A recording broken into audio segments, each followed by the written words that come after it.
Should we stop punishing parents who take their kids out of school for a term-time holiday? According to new figures, £41 million worth of fines were issued to those who did so between 2022 and 2024. Despite the threat of those financial penalties, parents continue to flout the rules, many saying they have saved thousands of pounds by doing so, and they're unrepentant. Joining us now is mum of three, Helen Haloum, who's previously taken her kids out of school to go on a trip to Florida, whilst father and head teacher Mark Behan thinks term-time trips are selfish as they can impact the entire classroom. Let me just start with you, Mark, because I remember arriving as Secretary of State for Education, for Children's Schools and Families in 2007, being quite sympathetic to my constituents who said, you know, it's really expensive in August, a holiday, we should be allowed this flexibility, and being told very strongly by the education experts, actually, it's a terrible mistake because it has a real impact, not just on the school, but on those children's learning. If they lose a week or two of maths, they never catch up. That's right, it's really hard because although... and listen, I love my family holidays. I've got 4 kids. I can't wait to go away this summer.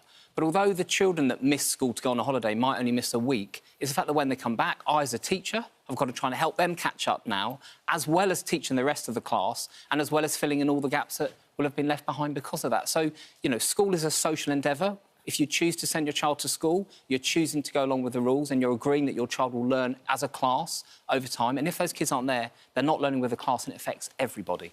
Helen Haloum, you've taken your children. Your son's 17, your daughters are 18 and 20, so it doesn't affect them so much now, but you've taken them out during term time. Makes financial sense, Susanna. I mean, it's thousands you're saving. It's not a couple of quid, it is thousands. We're in a cost of living crisis.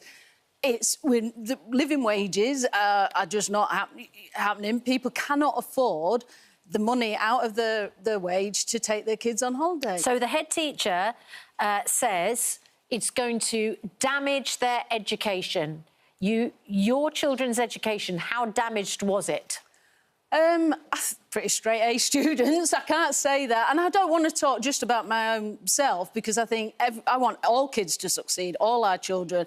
And I think education is a priority and I want that to be for the future of education, fully believe in it.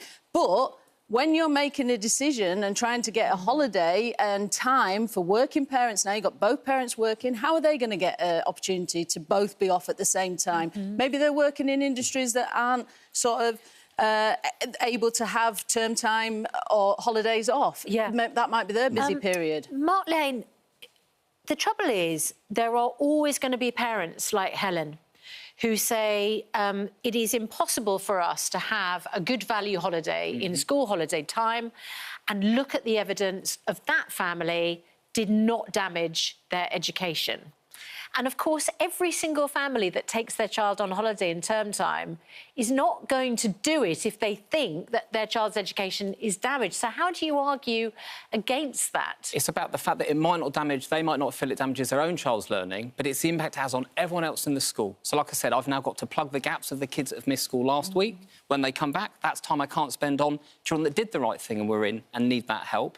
But also it's about the message it sends out to kids. If education is the most important thing, then it's really important that for those 38 weeks a year, those 190 days a year, they're in school. We've got lots of time to have holidays. If it's the difference between 2 weeks overseas in term time or 1 week in the holidays, I'd say do the 1 week in the holidays. That's interesting that you're saying it's a social... School is a social endeavour. Helen, it is not just about the individual family and your needs. It's actually about supporting a community and keeping everyone in the class. I think we've got really good at that during the pandemic, when children took the biggest hit of all. We did have to manage as parents online and working with our children and ensuring no gaps were there. And you did that really well, I would guess.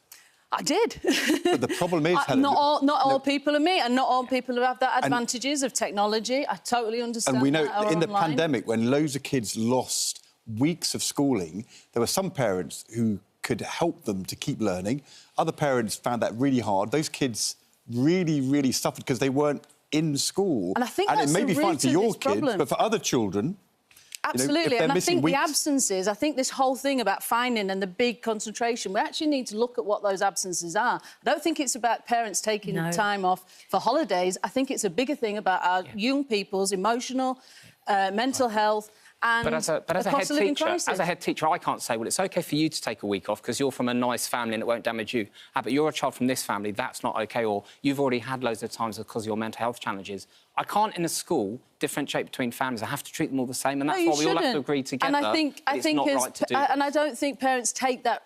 Any parent takes that decision lightly, and I think they are responsible when they're taking that out, and it is a hard financial hit. Do you think all parents are responsible? Aren't there some parents who are thinking, I don't care if they miss maths, if I can get a cheaper holiday, who cares? Well, if they're speaking to their children and then their child is falling behind or working behind... Maybe they don't care. But you know what? As parents as well, it makes my blood boil if I used to hear when they were in primary school or whatever, we've watched a film today, we're practising a school assembly, the older kids are going off on a sports tournament tour or a foreign exchange trip. That's all right for the children, for those extracurricular activities then, and going on a holiday is all about enrichment of education. Two things I'd say to that. First of all, I'm afraid schools are completely different now to maybe when we were there 20, 30 years ago. We do work them generally right up to the end. But also, if the school has planned for that sports day, that assembly, whatever, then they've done it in a way that it isn't impacting on the lessons. They'll have done all that learning beforehand. So we've carefully planned what we're going to do right up to the end. If parents take upon themselves to pull their kids out, let's take it away from parents. Let's really look at the financial situation of the disgusting profit that holiday companies, hotels, airlines are making out of parents. We've got them in the palm of our hands. It's wrong, and parents need to stand back about that. You think they've got families in the palm of their hands? Let's find them instead of them finding us. And what good is labelling parents bad parents or giving them a fine or making them criminals? What good is that going to do to the school relations between a teacher and the parents? Pretty clear Helen's winning the argument here. If you look at our poll on screen there, is it time to stop the fines? I think is that can't quite read it, 78% say yes, 27% say 22% you need to go back say to no. maths. No, it's quite a long way. The screen's quite small. It's quite a long way away. I mean, you know, it's just... Sorry, I'm just, you know, I challenged. It was only a joke, Ed, don't worry. It was only a joke. Miranda says fines should stop for kids who already have great attendance. I get fined for taking them out for 1 week when they have 100% attendance the rest of the time. Yet if a child misses one day a week, like many do at our school, no fine. And that is really a postcode lottery as well, because it's not all across the country. It's much less like that now because laws were passed a couple of years ago to make it more consistent across the country. And what if you're in a private school? But you make a really good point, which is, you know, there are kids that will be missing a day a week and hence won't be picked up for fines in the same way. But we've got a whole range of things we need to do. We don't just do one thing. We need to focus on people that put them out for holidays. Thank you so much. Thank you both very much indeed. Thank you so much.